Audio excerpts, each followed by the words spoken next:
Hey, I'm Natalie Callback, and I'm here with Rhian Swierat. You got it? I Yay! can cut it. It's not I- easy. I'm super excited to finally meet her. I guess we met before. We figured out through a mutual friend, Kim, and but it was a short one. And I'm super excited that Kim said, "Hey, you should interview Ryan because I saw her work and it's just amazing."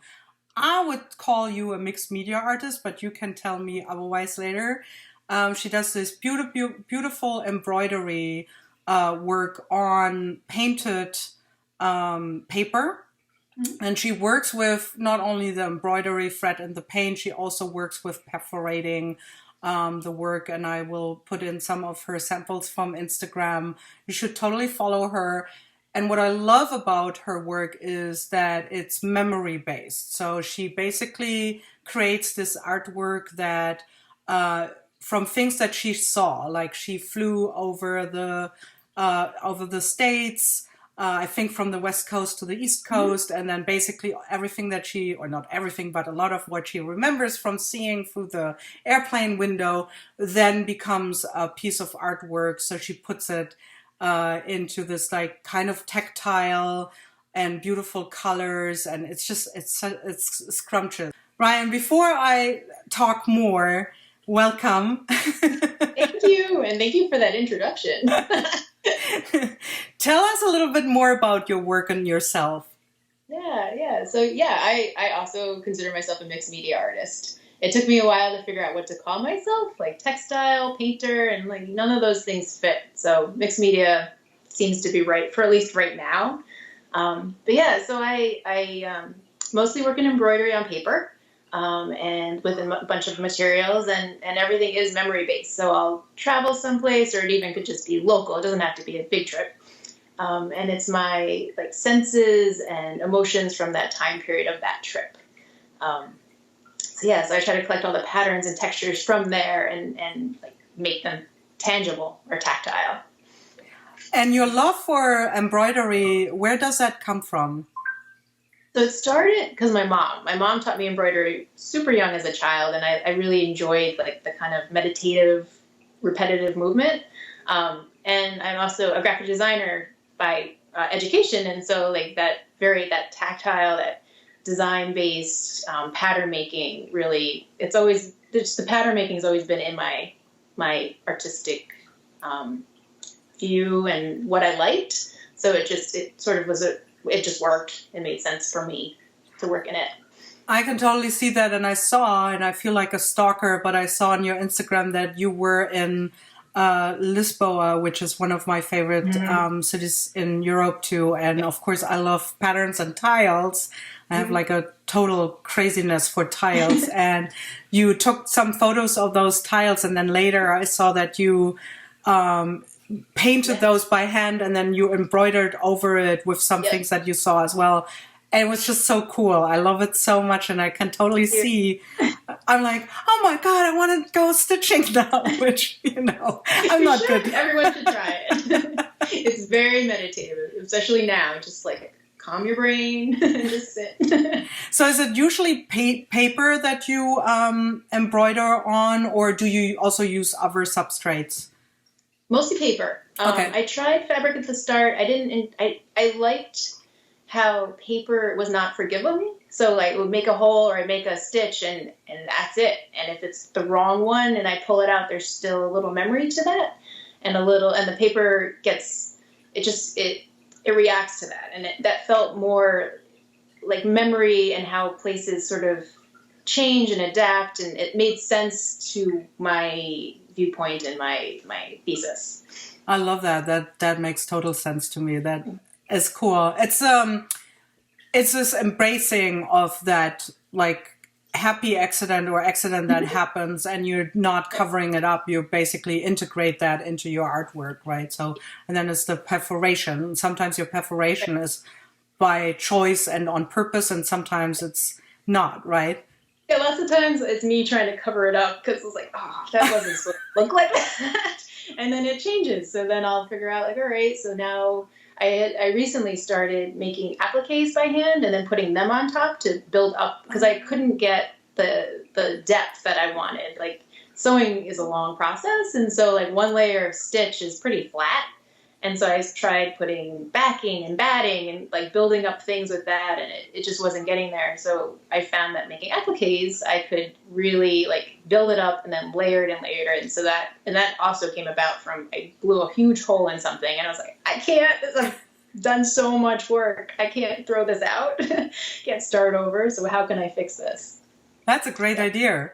So how was your life? So you already hinted that you're working full, like the 9 by 5 job that every one of us artists or most of us artists have to have as a graphic designer. Tell us a little bit about what was your usual time and work before COVID-19? Yeah, pre and post. Yeah. So my usual 9 to 5 was I work as a creative director at a design firm, and which was great because I would do that during the day, and then weekends and at night I could do my fine art. Now that the days don't matter and time doesn't matter, it's actually been hard to juggle it because like I forget what day it is. Is today Saturday or am I working? And it's a very mushy. It's just a very mushy schedule. I had always, because I had the 9 to 5 job, I had a very set schedule of goals for myself. So I knew like by August I wanted to complete this thing or learn this or do whatever. And now that's out the window. It's like I'm just trying to. I'm lucky where I work. My studio is in my home, so I have everything here. It's not like I lost all my work. I feel so much for the artists who can't get to the studio. Like that must be so frustrating. So at least I have everything here with me. But I'm trying to do just something creative every day, and that might be doodling with my son, and it might be actually sewing. But it's just keeping that line of creativity open and be kind to myself about timing because I don't know about you, but it's just weird. There's just no set schedule anymore. I think it is, for me, it was a lot of headspace that was taken with it. But I could imagine, I'm assuming your partner is also working from home right now. Yep. And then you have the kid at home as well. And he's 2 years old, you told me, which is so cute. But how's that? I mean, I heard from my husband alone and from other friends that it's a different life now because the kids are there. I mean, you have to, and if they run into a meeting, they run into a meeting. It is what it is. And so how's your, right? So when you say your work day from 9 to 5, is that just because you're at home and you have the kid at home and so you might have to do work then later or at different times? Yes, yeah. So my husband is also home. He's working from home as well, and so we juggle the daycare basically between the two of us. So we take turns. So it just makes we don't have the set schedule we once did, where I was like, okay, I'm on the clock from here and I can go to there because I have to complete a certain assignment or whatever by a certain time. It means weirder days, like half days or funny moving parts. So do you try to do your art, your personal artwork then when your son is either with the dad or sleeping, or do you try to incorporate him, which I assume is a little bit hard for the work that you do? Like, I don't know, how do you keep a 2-year-old like away from needles? We've had a couple failures. I bet. Yeah, at the start I tried, but he's a little. It is like needles and right. And he's the great thing about having all of us at home is he's getting to see me work. Where before it was separate and he wouldn't necessarily see it. He'd see parts, but it wasn't like he wouldn't see the whole day of mama and dad working. But so he's seen my work and he's interested, which is really cool and surprising. I didn't expect. I figured he would just be like, whatever. What is that? Why would he care? But yeah, most of the time I do try to do it when he's sleeping or not around. Like if I have a minute, my husband has the kid, has Silas, we can split it up.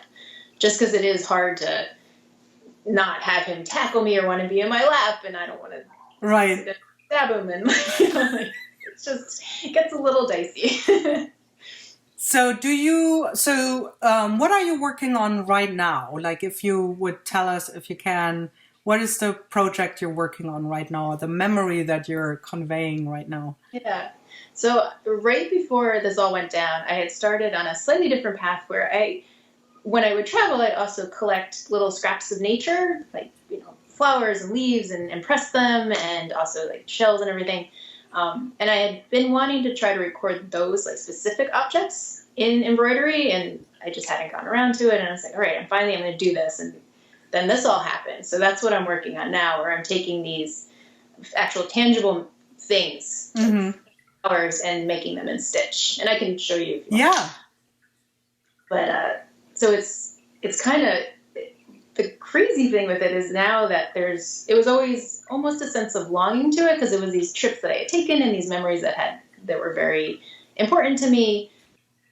But now I don't know when I'm going to see these places again or be able to travel to these places. So it's a very, the timing is really interesting to have done it now. I think it's like being for me in a way.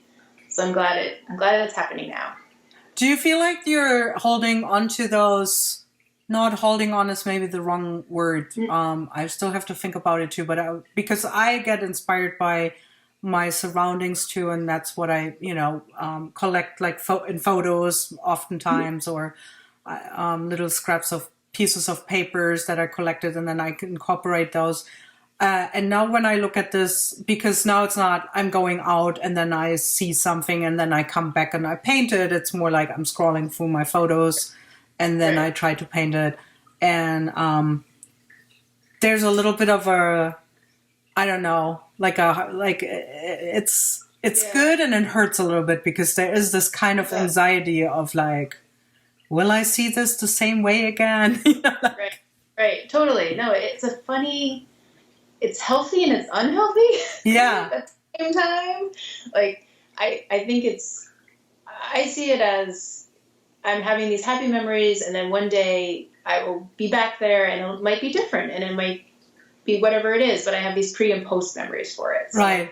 Hopefully now I'm working on those, and then the future memory will be even different. Like, maybe it'll look different. Maybe I'll notice something else.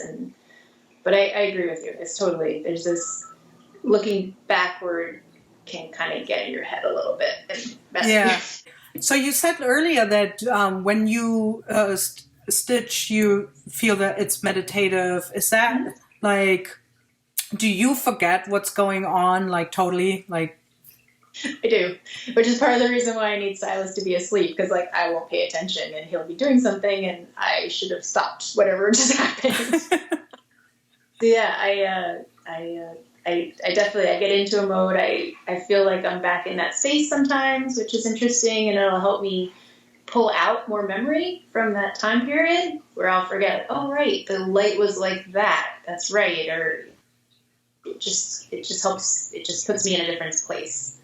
I'm really good at meditation. Yeah. With this stuff. I'm curious now. So I'm totally curious about the whole process, but how do you, let's say you're looking at these pieces that you collected, right? And you're going back to this memory. How do you prepare a piece? Like, are you like, like, let's say I'm gonna, like, what's your study, right? Like, if someone wants to paint a building, then they do usually a study of the painting of the building, and then they put it later on canvas. So yeah, I do little sketches. I call them stitch sketches, and they're just these tiny, like, postcard size sketches that I'll take and try to do like a gestural kind of drawing, basically. So when I know I want to do a memorable place or start a piece, I'll do as many of these things as I can. So I end up with a stack of maybe 20, and then I sort through them and start to organize them by, well, this I don't think was as important to the place. This was something that was interesting. And so that's really how it comes about. So then they sort of become little playing cards for my palette. And then I take those and make that into a bigger composition. So that is so cool. What are you doing otherwise then? What are you doing with those little cards later?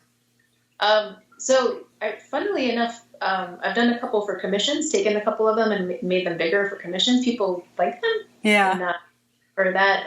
But most of them I just have. I collect them, and they eventually I think I'd like to show them all at once because it's an interesting palette to have, and you can kind of see where I was at a time, like what color palettes, what was attracting me, which forms were attracting me at that time period. So if they're in order, like time order, it's really interesting.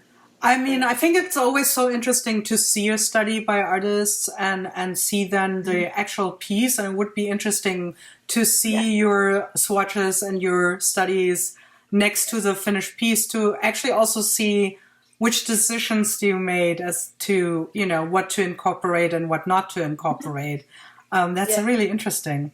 Yeah. I have some on my website. I need to post more. I've been not good at updating. But yeah, they're an interesting study, and it's interesting how because they're so small, the stitches are very small, the painting is very small, but when it gets on a bigger canvas or a bigger piece of paper, it stretches and grows and has to, grow and be bigger. So it's interesting to see the two. So how do you incorporate those pieces that you collected, the nature pieces, leaves and flowers? Mm-hmm. Are you incorporating them as they are? As objects into the work? Is that what your idea is, or you don't know yet and you're like, hey, I'm still figuring that out, or like kind of both. I can show you, but here, let me grab. Actually, I'll pick you up and show you it. So what I'm doing right now is I'm taking them verbatim. So I'm sewing them verbatim. And then I'm not totally sure of composition yet. I'm just trying to make these objects. And they're actually off paper. This is slightly different. So hold on a second. Can you see this? Yeah. So these are poppies and leaves from there. And so they're flat, kind of gestural. I like the idea of having them be kind of sloppy. Cool. Like not perfect. And so I'm trying to figure out kind of what to do with them right now, like how to make them into a composition, or either get them all together. Do I want them to be one place? Do I want to merge spots? Yeah. Because they're kind of from different time periods, but also different areas. But maybe like one whole year would be interesting, maybe just place by place.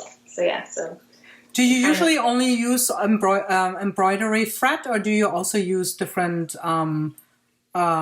frets, materials? Yeah, I use a kind of mix. It sort of depends on what I need it to do. So I'll use a lot of embroidery, like just traditional embroidery thread, but I will use more polyester-based stuff if I want something shinier, because you'll get different light reflections depending on what you're using. I've used fishing line because that's like nice and chunky and like you can't see it, but you sort of see the shadow of it, which is interesting. And then I've sewn with knit, like knitting stuff. That's hard because it makes such a mess, but that's half the fun of it. Like bunches up and makes these big things, but it's sometimes appropriate. What is the size of your, like, I guess you're working fairly like smallish. Yeah, smallish. I think the biggest one was 40 by 30. I just did finish that. That's huge. So, and that was like, it was a challenge to myself to get that big, because it's just hard. It's past that gets a little hard to wield it. Like to keep flipping it and keeping it not getting bent or, but yeah, so I'm trying to work larger and larger. It took a while. At first I was working maybe like 8 by 10. It was way too small. Yeah. I was watercolorist where they were kind of smaller. Yeah. And I realized I was kind of stuck. Like I felt like I wanted to get bigger and more gestural. And I found that working bigger makes me work faster. Interesting. Which I thought I was scared of the time commitment for a big piece. But it's made me be like make quicker decisions and like be more loose with it instead of so like perfect and dainty and like, okay, I'm gonna make a perfect cross stitch every time. That is so interesting because I think you mentioned somewhere, and I was like right away, oh yeah, duh. You're painting with fret, right? And that's why your studies are using, also fret in your studies and your little cards. But that when you're painting bigger or you're then sewing bigger, embroidering bigger, that's usually what hopefully happens, is that you get more loose and That is very interesting. So do you feel it's just like looser in the way how the fret is then on the paper, or is it just the looseness comes from a different way of stitching? Like, how do you? It's a good question. I think it's a little both. I think because the stitches get bigger, so they're physically pulled away from the paper. But I think it's also so much more stitching just because of space. I become less precious with every decision. So it makes me not obsess over every little thing. Like if I want this area to be green, I have to make it green. I have to do whatever I need to do to make like color in that space. So it lets me just get looser. And I think I've gotten better results from it just because it just seems less like tight. Like there's almost a tightness to my early work. Yeah. It's a little too thought through and perfect, and almost a little too designer. Yeah. Like everything designed and placed in a way that had to be there. So it's a nice mental break for me to go away from the daytime where everything does have a very specific color and place in the area, and now I can move into this more loose, open movement. Do you? I know I have 100 million questions because I'm so and like your work is so cool. But like when you do your graphic design work, do you feel that? I mean, you can't most of the time not incorporate stitching there, but do you feel that you do in a way, like in a graphic way, that influences your way of you're doing your 9-to-5 job as a graphic designer?